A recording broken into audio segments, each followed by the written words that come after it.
One morning, Alfred Nobel opened a newspaper. It was an ordinary action, a quiet habit. But that morning was not ordinary. His eyes moved across the page, and then they stopped. He was reading about a death. His death. The article was short, clear, cold. It spoke about a man who made explosives, a man who earned money from destruction. The words were sharp. The Merchant of Death. That was the name they gave him. Alfred did not move. He did not speak. He simply stared.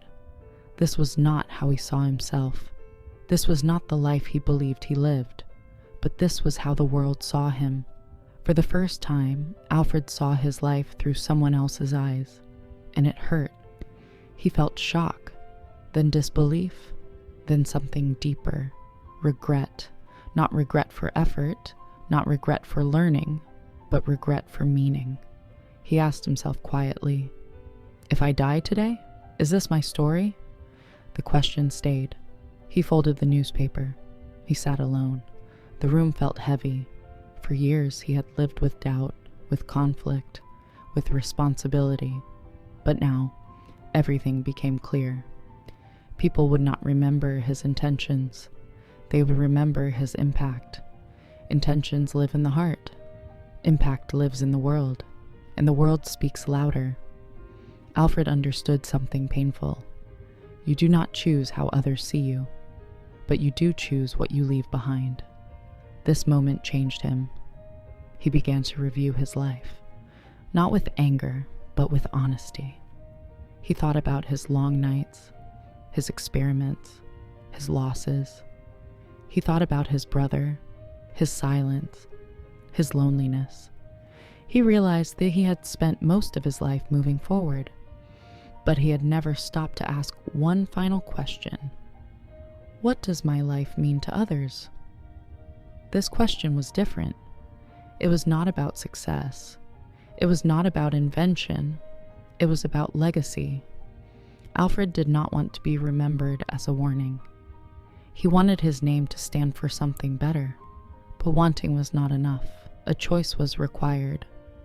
Real change always asks for action. That night, Alfred did not sleep. He wrote, he erased, he thought. His mind was calm but firm. He knew he could not change the past, but the future was still open. He decided to act, not loudly, not publicly, quietly. He began to plan how his work, his money, his name could serve life, not death. This was not an easy decision. It meant letting go of control. It meant trusting future generations. But Alfred was not afraid anymore. He had already faced the hardest truth, how the world would remember him. Now, he wanted to answer that truth with purpose. He knew that progress alone was not enough.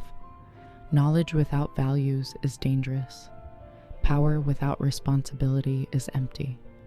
So he chose meaning. That choice would shape everything that followed. But the world did not see this change yet. That would come later. For now, Alfred sat in silence. And in that silence, his name began to change.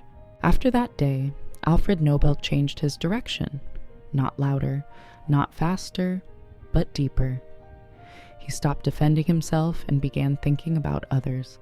Not power, not fear, but knowledge, creativity, and peace.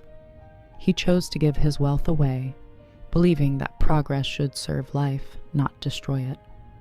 True responsibility, he learned, is not control, but trust. When he died, the world was surprised. His name no longer stood for destruction, but for possibility.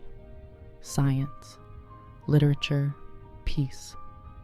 Alfred Nobel's life teaches us this. You cannot change your past, but you can redirect your future. Growth can be quiet, slow, even late, but it still matters. And for you, the listener, learning English is not just language. It is opening doors, understanding others, shaping tomorrow, step by step, word by word, choice by choice,